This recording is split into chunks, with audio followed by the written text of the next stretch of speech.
Few brands are as iconic as Campbell's Soup. I mean, this one is way at the top. The cans with the red and white label with the gold seal in the middle, we've all bought it, we've all eaten it, we see it every time we go to the store. One of the most famous art pieces of all time is Andy Warhol's 32 paintings of all the different Campbell's Soup flavors. A subject that he chose in part because it's so recognizable. I always think of that commercial where the snowman melts away from the kid. It's such a great depiction of what it's like to come inside from the cold. Or maybe you're more familiar with the Campbell's Kids, another effective advertising campaign that's been going on for well over 100 years now. Let me know if I'm right, but I'm gonna guess that practically every person watching this associates Campbell's with soup and knows very little about the company beyond that. And that is the purpose of this video. You might be surprised to hear that despite being called Campbell's Soup Company, they did not start by making soup, and today soup only accounts for about a quarter of their sales. Over the years, they've either acquired or even started many separate food brands that you've probably had before. It's to a point where they claim that 95% of American households have a Campbell's brand in their home. I know you wouldn't expect that, so today I'm going to talk about the growth and evolution of Campbell's Soup Company while highlighting some of the bigger or more interesting brands that they've either started or acquired over the years. The company itself goes back to the 1800s and for decades was mostly centered around fruit. Joseph Campbell started out as a fruit merchant that in 1869 teamed up with a man named Abraham Anderson to start a canning company that would later be known as Joseph Campbell Preserving Company. There were a bunch of changes throughout the next 30 years, but it was all on a comparatively small scale. Over that time, Campbell bought out Anderson's share of the business, chose to partner with friends and family members, including Arthur Dorrance, a friend of his son-in-law, that's important, and using the money that they brought in combined with their profits, were able to slowly scale the business. But their big break happened in 1897 in the form of condensed soup. In case you don't know, condensed soup is just like it sounds. It's when you buy that really thick soup in the can and then add water to it when you get home. Well, Arthur Dorrance hired his nephew John to work at the company as a chemist. While working there, he essentially invented condensed soup by developing this way that you can can it. So right there, that changed everything for Campbell's. The fact that the soup contained less water made it lighter and smaller and, well, I guess you could say more condensed. It was cheaper to ship, cheaper to store, and those savings allowed them to sell it for 10 cents a can. Since the competitors were still including water in the cans, they couldn't compete with this, and it truly launched them ahead of everyone else. From here, they came up with the red and white color scheme, which is said to have been inspired by St. Cornell's football team. They put their Campbell's logo on it, which is believed to have been based on the signature of the founder himself, Joseph Campbell. And there you have it. In a short time, they now had their iconic product. And all of that actually happened just before the death of Joseph Campbell in the year 1900. When that happened, John Dorrance, the inventor of condensed soup, took over as director and later on became president and full owner of the company. In fact, to this day, it's been slowly decreasing, but his family still retains significant ownership of it. The plan from there was to grow the company around their new hit product of condensed soup. By 1914, they stopped making preservatives and many of the other things that they were canning, and in 1922, they changed their name to Campbell's Soup Company. It's still their name today. Over the last 120-something years, their soup business has grown from a combination of effective advertising, new products, and new markets. For the advertising, the Campbell's Kids were introduced very early on in 1904. In the 1930s, on the radio, they started probably their most famous slogan.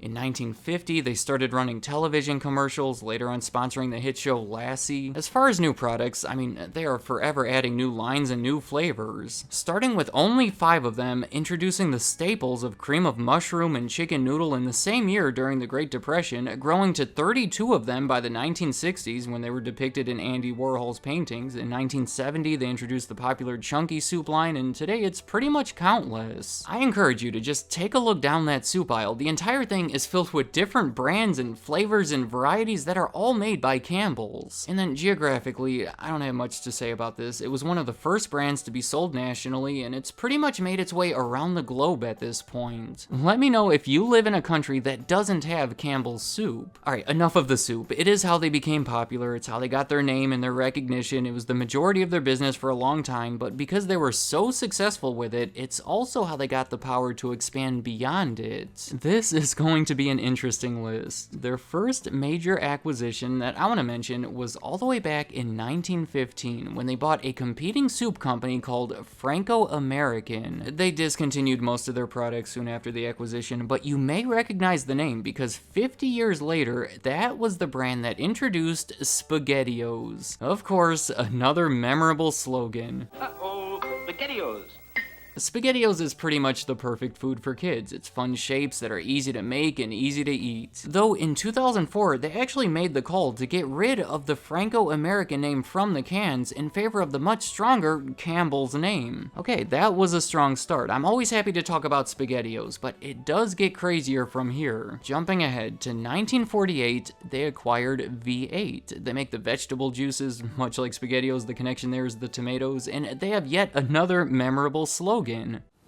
Wow, I could have had a V8. In 2005, under that name, they also released V-Fusion, a blend of fruit and vegetable juices as part of this effort to move toward healthier foods. Okay, here's a bigger one. In 1955, they acquired Swanson. They are like the originators of the branded TV dinner. There is a lot that could be said here, but to keep it short, televisions were becoming really popular. So in 1953, Swanson took advantage of that by coming out with this compartmentalized TV dinner that was meant to be eaten while you're watching TV. They quickly sold millions of them. Meanwhile, Campbell's was seeing the market potential for quick frozen meals like that. They'd already introduced frozen soups around that time, so they felt it made sense to buy Swanson in this stock deal. I am going to try to pick up the pace, but the next one on the list is also pretty big. In 1961, they bought Pepperidge Farm, a brand that I'm sure you know for their Milano cookies and other types, but probably even more so for their goldfish crackers.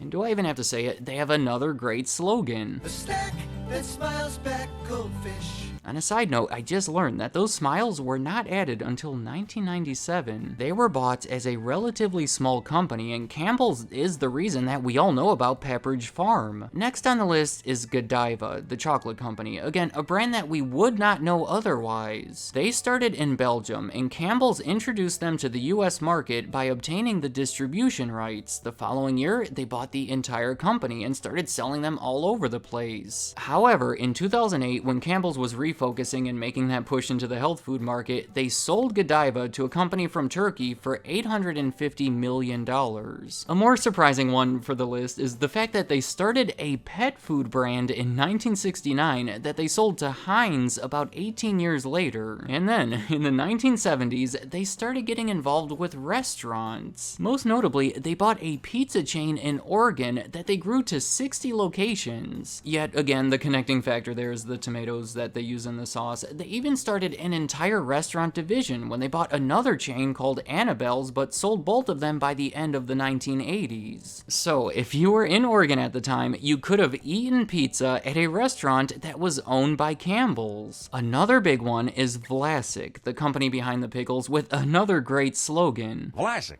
That's the tastiest crunch I've ever heard. In 1978, they were bought for $35 million. It was also significant because 10 years later, the man behind that company, Robert Vlasic, became the chairman of Campbell's. However, in 1998, Vlasic and a few other brands owned by Campbell's, including Swanson TV dinners, were spun off into their own company called Vlasic Foods. Next up is Prego, which in my opinion is the best spaghetti sauce that can be bought at the supermarkets. You know, from now on, I'm just gonna let you figure out if it's a tomato product because it's going to keep happening. But I should mention that they didn't acquire this one. Prego is a Campbell's original creation, introduced all across the US in 1981. In 1988, they bought the barbecue sauce brand Open Pit that was spun off into Vlasic Foods 10 years later. The next big one was in 1995 when they bought Pace, the leader of salsa and other Mexican sauces. It cost them over $1 billion and marked their biggest acquisition acquisition to that point. Salsa had surpassed ketchup as the best-selling condiment a few years earlier, so this was seen as a high-potential market.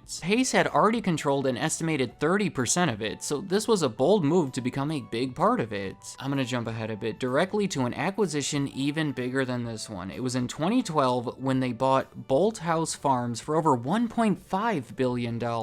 They specialized in making these fresh smoothies and salad dressings, but were resold for only $510 million just 7 years later. The company's debt was creeping up, so they sold the brand and used the money to help pay it off. Then, in 2013, they bought this company Plum, the fourth largest maker of baby food, but they were resold in early 2021 to Sun-Maid. Then in 2017, Campbell spent $700 million to buy Pacific Foods, the maker of organic soups, but the one that I want to focus on for a minute was in 2018 when they bought Snyder's Lance. This one right here is probably the most significant one on the list, not only because it was by far the most expensive at $6.1 billion, it's also because this marked a further shift away from soup. It went from 34% to 26% of their sales. See, this acquisition pretty much bought them a bunch of major snack food brands. In fact, that name comes from Snyder's of Hanover Pretzels and Lance Sandwich Crackers they combined 8 years earlier. But the deal also included Cape Cod, Emerald Nuts, Pop Secret, and a few other similar brands. So now, Campbell's divides their company almost evenly into two segments: meals and beverages, which contains the soups and most of the other things we've already seen, and snacks, which is mostly the brands from Snyder's Lance along with Pepperidge Farm. In 2020, all of that combined to $8.7 billion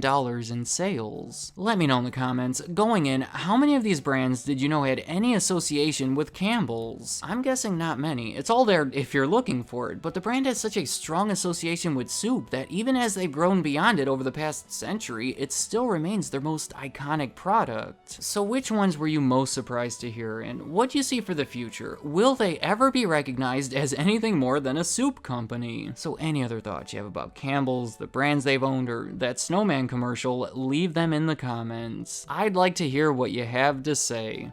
Thank you for watching.